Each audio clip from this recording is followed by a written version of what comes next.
തങ്കൂസ് കിച്ചണിലേക്ക് സ്വാഗതം. നമുക്കിന്നൊരു പനീർ മസാല ദോശ ഉണ്ടാക്കാം. ദോശ ഇഷ്ടപ്പെടാത്തവരാരും തന്നെ ഇല്ലല്ലോ. അത് കാരണം നമുക്കൊരു സ്പെഷ്യൽ ദോശയാണ്, പനീർ മസാല ദോശ ഉണ്ടാക്കാം. പനീർ ഇഷ്ടപ്പെടാത്തവരാരും തന്നെ ഉണ്ടാവില്ല. അതുകൊണ്ട് നമുക്ക് പനീർ ഏത് തരത്തിലുണ്ടാക്കിയാലും കുട്ടികൾ കൂടുതൽ ഇഷ്ടപ്പെടും. ഇപ്പം നമ്മൾ പനീർ കൊണ്ടുവന്ന് പൊടിച്ച് കൈകൊണ്ട് പൊടിച്ചതായത് നമ്മൾക്ക് ഏത് തരത്തിലാണെങ്കിലും പൊടിച്ചെടുക്കണം. നമ്മൾ കൈകൊണ്ട് പൊടിച്ചതാണിത്.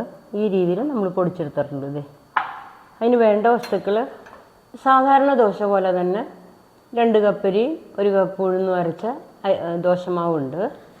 ഇതേ നമ്മൾ സാധാരണ ദോശമാവ് തന്നെ 2 കപ്പ് അരി, 1 കപ്പ് ഉഴുന്നും അരച്ച ദോശമാവ് നമ്മൾ അരച്ച് പുളിച്ചതാണിത്. അതിലേക്ക് വേണ്ടത് 1 കപ്പ് സവാള അരിഞ്ഞത്, 1 കപ്പ് ടൊമാറ്റോ, ഉപ്പ്, കറി മസാലപ്പൊടി, വെളുത്തുള്ളി പേസ്റ്റ്, മഞ്ഞൾപ്പൊടി. ഇത് ഇത്രയും വേണ്ട, ആവശ്യത്തിന് മാത്രം ഇട്ടാൽ മതി. ഞാൻ അരിഞ്ഞപ്പോൾ ഇതിൽ അധികം അരിഞ്ഞു എന്നുള്ളൂ. ഇഞ്ചി, പച്ചമുളക്, കരിവേപ്പില അരിഞ്ഞു വെച്ചേക്കണതാണ്. എരിവില്ലാത്ത മുളക് പൊടി, പിരിയൻ മുളക് പൊടിയാണിത്. അതും ഇത്രയും സാധനങ്ങൾ വേണം. നെയ്യോ എണ്ണയോ നിങ്ങൾ ഉപയോഗിക്കുന്ന ഏത് ഇഷ്ടമുള്ള ഓയിലായാലും അതും വേണം. അപ്പോൾ നമുക്ക് ദോശ റെഡിയാക്കാൻ തുടങ്ങാം. ഇതാണ് അരിമാവ്.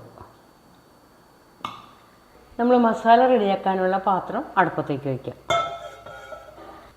നമ്മളൊരു 2 സ്പൂൺ എണ്ണ ഇതിലേക്ക് ഒഴിക്കുകയാണ്. നമ്മുടെ എണ്ണ മൂത്തു നമ്മളിതിലേക്ക് സവാള ഇടുകയാണ്.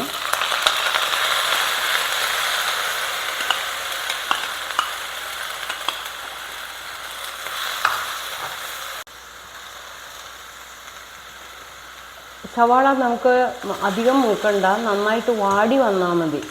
അല്ലെങ്കിൽ അതിൻ്റെ കളറ് പോകും, ഭംഗി കുറഞ്ഞു പോകും. പിന്നെ വാടി വന്നാൽ മതി കേട്ടോ.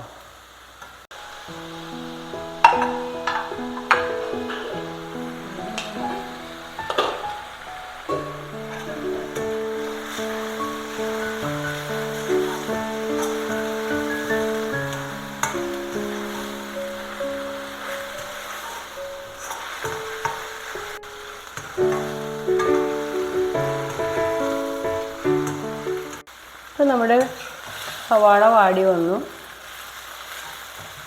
ഇതിലേക്ക് നമ്മൾ ഈ ടൊമാറ്റോ ഇടുകയാണ്.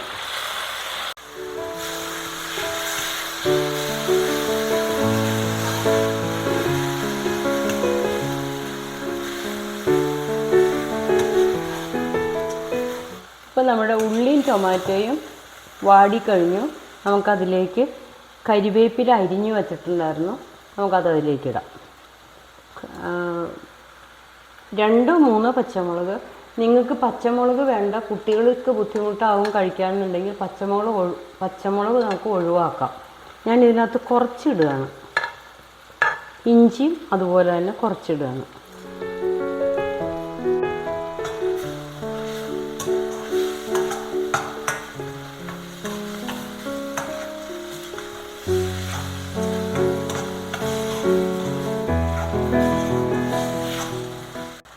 ഇപ്പം നമ്മുടെ ഇഞ്ചി, പച്ചമുളക്, വെളുത്തുള്ളി, ടൊമാറ്റോ വാടി വന്നു.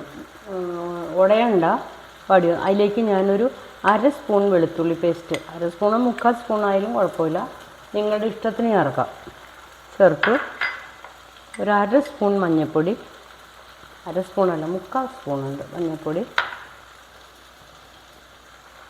പിരിയൻ മുളക് പൊടി 1 സ്പൂൺ.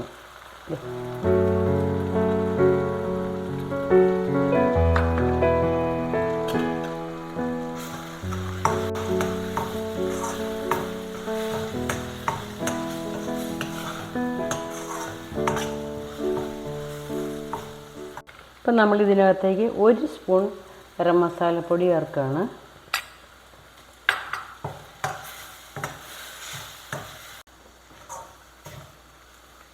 ഇപ്പം നമ്മൾ പൊടിച്ചു വെച്ച പനീർ ഇതിലേക്ക് ഇടുകയാണ്.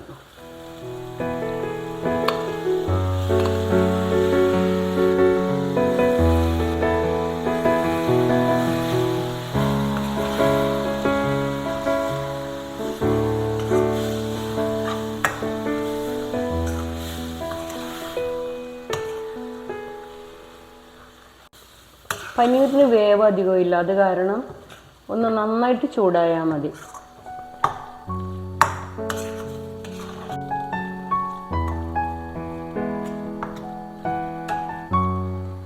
ഇപ്പം നമ്മുടെ മസാലയെല്ലാം റെഡിയായി.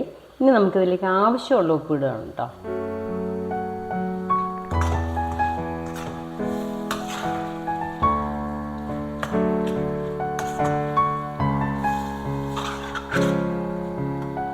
നമ്മൾ സ്റ്റൗ ഓഫാക്കുകയാണ്.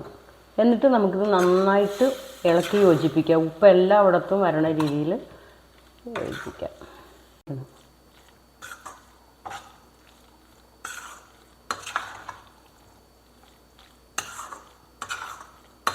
നമ്മുടെ മസാല റെഡിയാക്കി വേറെ പാത്രത്തിലേക്ക് ആക്കി വെച്ചു. ഇനി നമ്മൾ അരി അരച്ചപ്പോൾ ദോശ ഉപ്പിട്ടിട്ടുണ്ടായിരുന്നില്ല. നമ്മളിതിലേക്ക് ആവശ്യത്തിന് ഉപ്പിടുകയാണ്.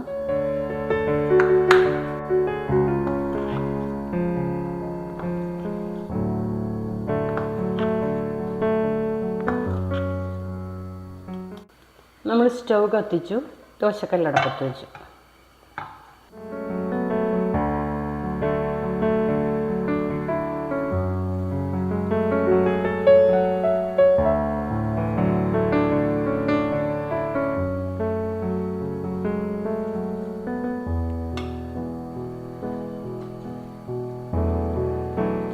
നമ്മൾ ദോശയുടെ മുകളിൽ നെയ്യ് ഒഴിക്കുകയാണ് നല്ലത്. നല്ല രുചിയും മണവും ഉണ്ടാവും. പക്ഷെ ഞാനിവിടെ കോക്കനട്ട് ഓയിലാണ് ചേർക്കുന്നത്. ഒന്ന് തടവി കൊടുക്കണം, കുറച്ച് എണ്ണ ഒഴിച്ച് തടവി കൊടുക്കണം.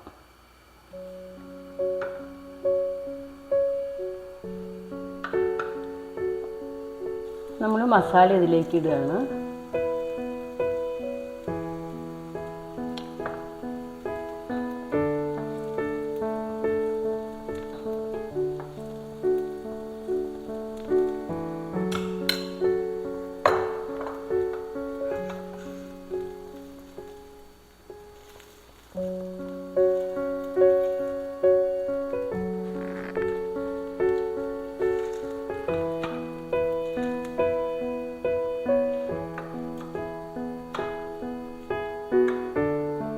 നിങ്ങൾക്ക് കുറച്ച് എണ്ണ മുകളിൽ കൂടി നമുക്ക് തടവി കൊടുക്കാം. നിങ്ങൾക്ക് വേണമെങ്കിൽ മാത്രം തടവിയാൽ മതി.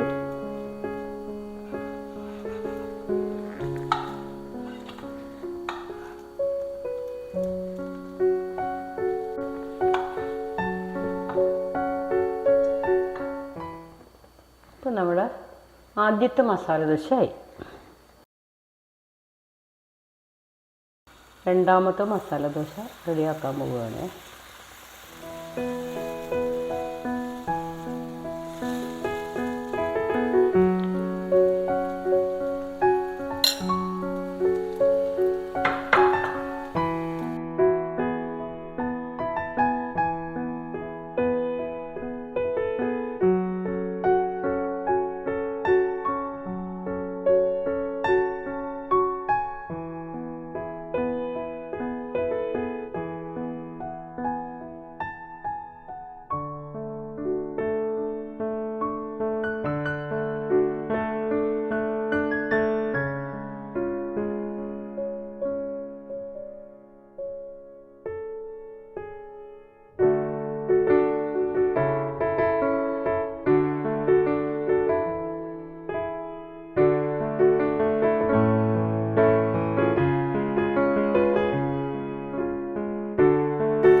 നമ്മുടെ പനീർ മസാല ദോശയും തേങ്ങാ ചട്നി റെഡിയായി.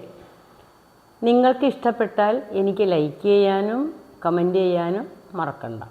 ഇനി നമുക്കൊരു നല്ല വീഡിയോ ആയിട്ട് വീണ്ടും കാണാം.